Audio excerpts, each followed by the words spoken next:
شف شف والی سرکار کو ایکسپوز کیا گیا ہے اقرار الحسن کی طرف سے۔ بتاتا جاؤں کہ اقرار الحسن پچھلے دنوں لاہور میں ایک چوک میں پبلک سروے کر رہے تھے کہ شف شف والی سرکار کو کون جانتا ہے اور کون کون اس کے پاس گیا ہے۔ حیران کن بات یہ ہے کہ ان میں سے ایک بندے نے بولا کہ میں اس کے پاس گیا دم کروانے کے لیے کہ میرا یہ پاؤں بہت بڑا ہے، میں چھوٹا کروانا چاہتا ہوں۔ تو اس نے شف شف شف کہا اور بولا چھوٹا ہو گیا ہے، جبکہ چھوٹا نہیں ہوا۔ مجھے کہنے لگے آپ گھر جاؤ، گھر جاتے یہ چھوٹا ہو جائے گا، مگر ابھی تک بالکل بھی چھوٹا نہیں ہوا۔ ان میں سے ایک شخص نے یہ بھی بتایا کہ میرے سالے کی ہڈی ٹوٹ گئی تو ہم پوچھتے پچھاتے کسی بھی طرح شف شف والی سرکار کے پاس چلے گئے۔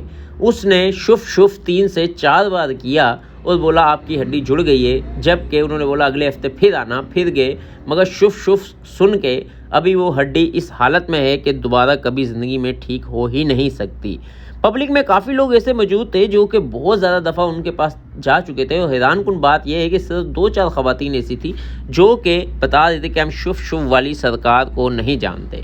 بہت سے نے یہ بتایا کہ ہم کئی بار گئے ہیں مگر وہاں پہ کوئی بھی علاج نہیں ہوا، مگر تاریخ پر تاریخ اور تاریخ پر تاریخ دیے جاتے ہیں، لہٰذا اس سے بیماری مزید بڑھ جاتی ہے، کم نہیں ہوتی۔ اور ایک شخص نے تو یہ بھی بتایا کہ میرے محلے میں لوگ اسے مرشد مانتے ہیں، ان کی تصویریں اپنی دکانوں اور گھروں میں لگا رکھی ہیں۔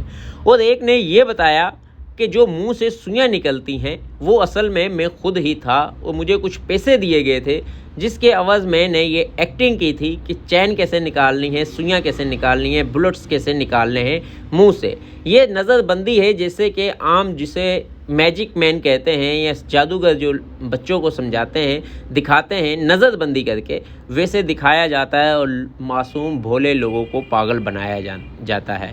اس لیے ایک بندے نے اپنے منہ سے اقرار الحسن کے سامنے تقریباً 4 فٹ سے لمبی چین نکال کے بتا دیا کہ اس طریقے سے نکلتی ہے، اور آج سے میرے مرشد یا میرے پیر بن گئے ہیں صرف اور صرف اقرار صاحب عرف شف شف سرکار کے ساتھ اب مشہور ہو چکے ہیں۔ اپنے دوستوں کا خیال رکھیے گا۔ اللہ حافظ۔